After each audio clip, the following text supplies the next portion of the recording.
Well, here we are in Arizona, your home state. Yes. And this is my friend Tamara, and I am so excited because we collaborate together behind the scenes on so many things. We've been friends for a long time, and we inspire each other. We do. And I will say, last summer, you invited me to Napa Valley, and it was the first time, one of the first times I actually sat on a panel and discussed NFTs in public, and it was with you, some of the people that you trained. While you were on Clubhouse at the same time. She had her phone on Clubhouse while she was doing a panel. I was like, this is multitasking, this is awesome. It is. It's like cross-pollinating the communities, right? Exactly. And I gotta say, I learned a lot in Clubhouse around NFTs, and you and I have been in many rooms together with some celebrities. I'm inspired in there, are you? I am. It was one of those things where I actually talked to some of my influential friends to actually talk them to getting into Clubhouse, and I thought that was really unique, even clients and friends, and they were like, oh wow, this platform is a great opportunity. So yeah, and it was last summer, it was during the summer of the pandemic, you know, so all of us were home. It was the perfect timing to be there because we really were yearning to hear each other's voices and connect. It almost felt like I was seeing you in person, just by seeing your picture and hearing your voice. It was such a great connection. But it was also a great proving ground of things to think about, and NFTs were part of that conversation. And I will say I was so honored when you invited me to that mansion in Napa, and we got to sit there and talk about it with your clients and just share some ideas. And even we were inspired to take action. And so one of the things I wanted to have you do today is to share with the audience. I knew you were already in crypto. You've already been an enthusiastic buyer of crypto. You've reaped some benefits of it. But here in the NFT space, I would love you to share some of the ideas and some of the action you've taken just in building your portfolio and your connections. Yeah, so I think one of the biggest things is being able to follow those communities that you really connect with, right? So a lot of the people that I've been jumping in with myself personally is the women in crypto and women in NFTs, and helping reach more of that audience, because literally, isn't it like 6% of women in America own crypto? I'm like, that's only 6% of American women, and I think it's what, 19% of women, like in general, like are in that. It's like a huge like differential spot here between men and women. And so I've been really on this mission to reach more women to get people into this, because I think that fear factor steps in there. A lot of people don't know what they don't know, but they're also looking for other leaders like Lee as a visionary to come in and help follow and provide those step-by-step things as well. And so I've been able to build really great relationships with some of those big female communities that are really starting to take off and inspiring more women. I saw last week alone in the BFF community, the blockchain Friends Forever, basically helping encourage more women into their community. I saw them have women come in there and they got their first NFT drop. So they're like, I don't know what's going on, but I'm excited. They're like, I bought my first ETH. You know, things like that, like really gets me jonesing, so. But what I love is you and your partner each got one, so you're both in this, and you're coming up with strategies on how to handle it, because now it's worth thousands of dollars.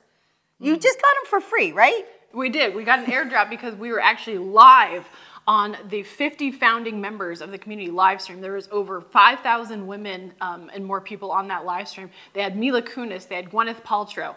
You know, they had different people coming in, and they're all wanting to help support these women. And so that was what was unique about it. And those women that showed up live, that's the big key, showing up.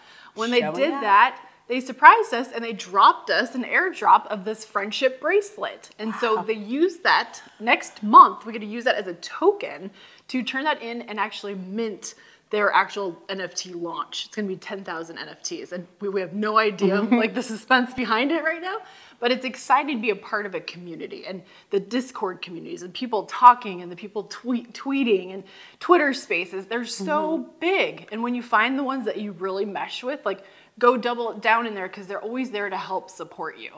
Absolutely. And what I love is behind the scenes how excited you guys are, but also you're seeing the future value. You're seeing the value of being part of the community, but also there's a lot of unknowns still, right? But you're still excited about it. You're not afraid, you're curious, and you're on the journey.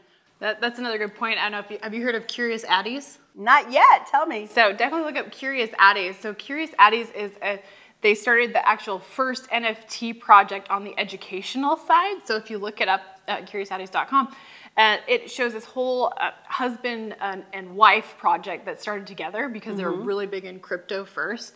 But their whole essence is to help educate people more on NFTs.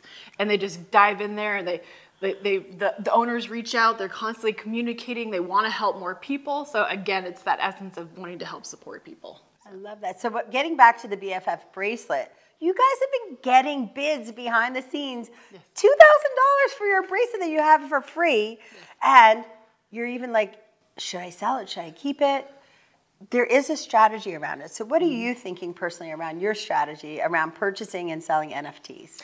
Well, you actually came up with a great strategy behind the scenes, is because we have 2 of them, why not sell one now for profit and then see what we could do with the second one with, using that token and applying it to mint an NFT that could potentially grow even more. But I think one of those things is we've been in this space so much with NFTs. Yes, there's opportunities where you're like, wow, it just took off, like the Bored Apes, and things like that, the crypto punks. But then there's other, ones where like we get so hyped up and then we see it start going and then it just tanks. We just have to be aware that that is actually happening and you can't be afraid to lose. We always say, like, when you're putting your money into something or putting your crypto into something, like, start smaller if you have to and just put what you aren't afraid to lose. Exactly. Because if you're putting, like, you don't want to put your house down in there, you Not don't yet. put a house payment in there. But it's cool to watch things because crypto is so volatile, but it's also exciting because you get those we just watched some of those roller coaster rides happen. Yes, with Bitcoin and everything. It's crazy to watch, but it's the excitement feeling of it. But yeah, like I said, like when we're teaching, educate other people, just even if it's $5, or $10 or $100, whatever you can put in just to start, buy a little bit. As a fun enthusiast. Now, we're not telling you what to invest in. We're just suggesting to come join in this fun paradigm and play. Exactly. Yeah, because I purchased lots of NFTs and I've had some that are starting to take off that are the floor price is, better than, it started at. And I have others that basically went under, and then I had people come in to offer more money for other ones. So I've sold some. So it's just being able to kind of pay attention to the market and just see what's going on because we're all here for the journey right now. Well, in one of the other podcast episodes, we talked about the value of people being able to see in your wallet that you've bought and sold them. So actually you having some sales in your wallet could be a real benefit because it shows people that you're actually in on both sides of the marketplace and taking it seriously. We've seen other platforms looking to see for other players just like you. Are you buying and selling? Are you creating and consuming? Are you collecting? So I love that you've been sharing this journey with us. Are there any other pieces that you want to share that have inspired you or your team? Yeah, so it's more like things on the down low right now, but we're having talks with opportunities with people to actually create more of a movement with specific types of NFTs, but ways to, mint and create these NFTs, but also create and connect it with a product and bring some other people in there if it's someone like an influencer in a certain type of space or industry.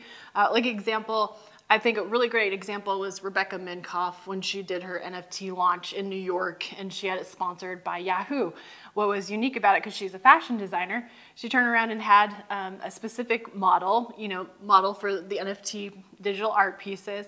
And in each piece, it modeled one of her specific purses for her fashion line. And so it was cool because they had QR codes where people could go bid on the actual digital thing, but then you had the opportunity to go see that and be like, oh, I can go buy a purse. There's different ways to think about how you can create something with a brand that you already have. And so that's a lot of the types of energy and types of things we're talking about in the back end with some of my friends. I love that you brought that up because when I was in New York City for the NYC NFT conference, what I noticed is in Times Square is not only were they bringing up NFTs and honoring them, but they had gigantic QR codes that anyone could hold up their phone and learn more about the artist, more about the launch, or more about the people that were behind it. So that's another way is look for those QR codes, be curious, open it up, and just get to know who is behind that project. Really, really good idea. I actually have some masks that they gave me, the masks that they're wearing, and it's done with NFT and original art that the artists have then licensed, but each one has a QR code that people can go on and learn more about the artist and the launch. And I think that that's one of the things that they're very savvy in, is not only seeing what you have that's stagnant, but the next step so you can be in the community.